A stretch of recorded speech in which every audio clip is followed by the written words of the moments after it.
Real valued function, उसके बाद में real function, next piecewise function. तो अब हम नेक्स्ट अपना स्टार्ट कर रहे हैं लास्ट में मॉड्यूलस फंक्शंस। ओके, इसके बाद हम कंटिन्यूटी के कंसेप्ट पे आएंगे। मॉड्यूलस फंक्शन जिसको हम और क्या बोलते हैं, absolute value functions. Modulus functions और एब्सोल्यूट वैल्यू फंक्शन, इसको इसकी डेफिनेशन क्लियर करने से पहले, इसको और अच्छी से समझने के लिए हम पहले देखते हैं एब्सोल्यूट वैल्यू क्या होती है, जो आप बेसिकली आपको पता होगी, लेकिन फिर भी इसको एक बार देख लेते हैं। जनरली हम एब्सोल्यूट वैल्यू कैसे पढ़ते हैं कि हाँ, किसी भी चीज़ की एब्सोल्यूट वैल्यू क्या होती है कि उसमें से माइनस साइन जो है वो हटा दिया जाए। मतलब -5 की एब्सोल्यूट वैल्यू आएगी 5 और 5 की भी एब्सोल्यूट वैल्यू होगी 5। ओके, लेकिन जो बेसिक डेफिनेशन है एब्सोल्यूट वैल्यू की वो क्या कहती है वो हम देखते हैं। The absolute value of a number x, कोई भी अगर आपको नंबर दिया गया हो, यहाँ पे हम रियल नंबर की बात करें। ओके, वो कॉम्प्लेक्स भी हो सकता है। ओके, यहाँ पे हम रियल नंबर की बात कर रहे हैं। The absolute value of a number x is the distance of x from 0 on a real number line.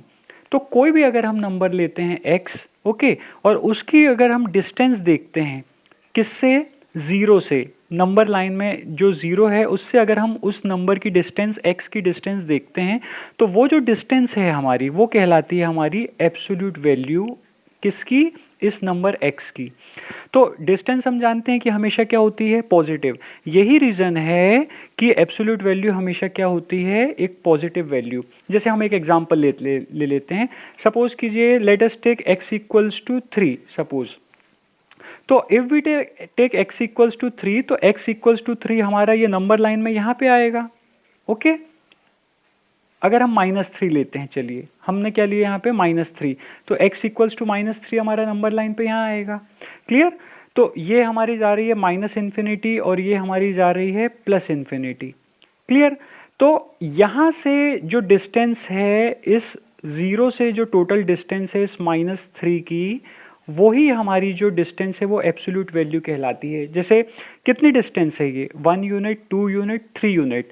तो यहाँ पे जो हमारी जो डिस्टेंस निकल के आती है 3, तो वही इसकी एब्सोल्यूट वैल्यू कहलाती है।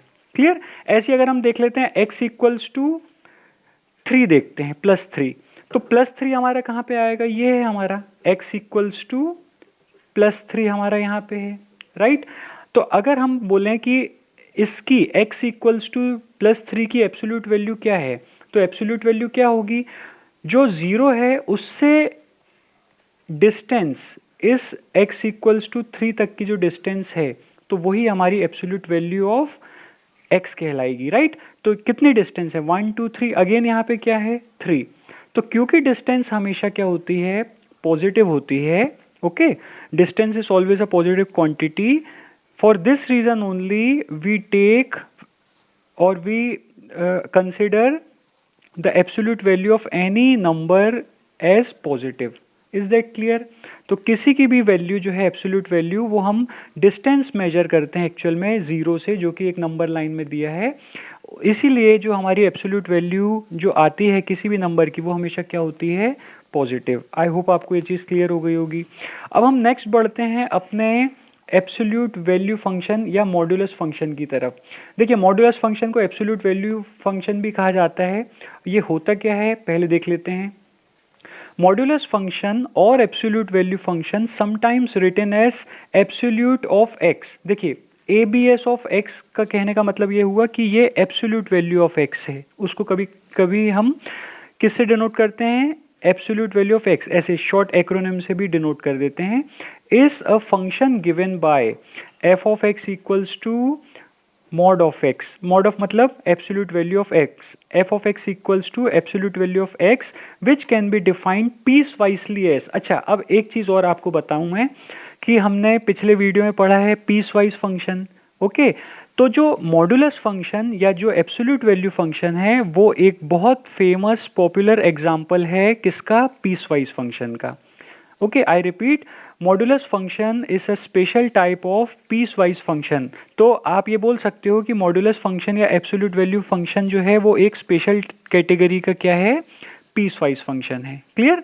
तो जिसको कैसे डिफाइन किया जाता है, f of x equals to absolute value of x कैसे डिफाइन किया जाता है, x if x is greater than equals to 0 और minus x if x is less than 0। अब देखिए ये क्या करते हैं स्टूडेंट, जनरली इसको रेक्टिफाई कर लेते हैं, रेक्टिफिकेशन मार लेते हैं, रट लेते हैं कि हाँ कि ये कंडीशन होगी तो ये हमारे एब्सोल्यूट वैल्यू फंक्शन या मॉड्यूलस फंक्शन होगा। लेकिन इसको आप बारीकी से समझिए। आप ये देखिए कि जब भी एब्सोल्यूट वैल्यू की बात आती है तो हम क्या करते हैं, वो डिस्टेंस की बात करते हो। डिस्टेंस हमेशा क्या होती है, पॉजिटिव होती है, राइट। तो अगर हम यहाँ पे ले रहे हैं absolute value of x equals to x और माइनस एक्स, देखिए ये किस रेंज में ले रहे हैं, जब x ग्रेटर देन और इक्वल टू 0 हो। ग्रेटर देन इक्वल टू 0 का मतलब या तो 0 हो या 0 से बड़ी हो। अब हम जानते हैं कि 0 या 0 से बड़े जो भी नंबर कहलाते हैं वो नेगेटिव नहीं होते हैं, इसीलिए ये हमारी जो वैल्यू है वो x निकल के आती है यहाँ पे, क्लियर। और अगर वो 0 से छोटे होंगे तो ये क्या वैल्यू निकल के आएगी हमारी, माइनस एक्स। लेकिन ऐसा ही क्यों, अब आप इसको समझिए ध्यान से। देखिए हमारा यहाँ पे हम देखेंगे कि सपोज कीजिए कि मैंने 3 की बात की, mod of 3, absolute value of 3 की बात की, तो एब्सोल्यूट वैल्यू ऑफ 3 हमारी क्या आएगी, 3, ओके। और एब्सोल्यूट वैल्यू ऑफ -3 मैंने क्या लिया है, एब्सोल्यूट वैल्यू ऑफ -3 भी क्या होगी, 3, ये हम सभी जानते हैं। लेकिन ये कंडीशन इस पर्टिकुलर पीस वाइज इंटरवल को कैसे सेटिस्फाई कर रही है उसको मैं आपको बता रहा हूँ, उसको आप ध्यान से देखिए। देखिए होता क्या है कि अगर हम 3 की बात करते हैं, किसकी बात कर रहे हैं, ये 3 की अगर बात कर रहे हैं, तो हम ये जानते हैं कि 3 जो होगा वो क्या है, ग्रेटर देन 0 है। 3 की वैल्यू क्या है, ग्रेटर देन 0 है। इसीलिए हमने यहाँ पे क्या लिखा है, सीधे सीधे x, मतलब अगर हम x की वैल्यू 3 ले रहे हैं तो यहाँ पे सीधे सीधे क्या आ जाएगा, 3। और अगर हम लेस देन 0 ले रहे हैं, अगर हम लेस देन 0 ले रहे हैं तो हम मतलब ये वाली कंडीशन यूज कर रहे हैं, मतलब किसकी बात कर रहे हैं, -3। तो -3 क्या बन जाएगा, -x। ऑलरेडी ये -3 था, ऑलरेडी ये क्या था, -3, मतलब x की वैल्यू हमारी क्या थी, -3। तो -x क्या हो जाएगा, माइनस ऑफ -3 हो जाएगा, राइट। एक बार फिर से बता रहा हूं, अभी हमने x क्या लिया था, 3, तो x ग्रेटर देन 0 के लिए हमारा क्या आ रहा था, 3 आ रहा था, मतलब जो कि x था, नो प्रॉब्लम, ये तो वही कंडीशन हमारी सामने थी हमारे पास। लेकिन इसको आप ध्यान से समझिए कि अभी हमने x की वैल्यू क्या कंसीडर की है, -3। तो जब हम -3 लेंगे इसका मतलब x की वैल्यू क्या है, लेस देन 0 है, x की वैल्यू क्या है, लेस देन 0 है। तो यहाँ पे x की वैल्यू लेस देन 0 के लिए हमें यहाँ पे क्या रखना है, -x। -x का मतलब ये है कि x जो ऑलरेडी -3 था, तो हम -x अगर रखेंगे तो ये क्या हो जाएगा, माइनस ऑफ -3, तो ये हमारा किसके इक्वल हो जाएगा, 3 के इक्वल। तो कहने का मतलब ये हुआ कि इस कंडीशन में भी हमें क्या मिलेगी, ये वैल्यू पॉजिटिव वैल्यू ही मिलेगी। तो यहाँ पे x और -x इसीलिए रखा जाता है। इज दैट क्लियर, क्योंकि अगर वो 0 या 0 से बड़ा होगा तो ऑलरेडी पॉजिटिव रहेगा, मतलब नॉन नेगेटिव रहेगा।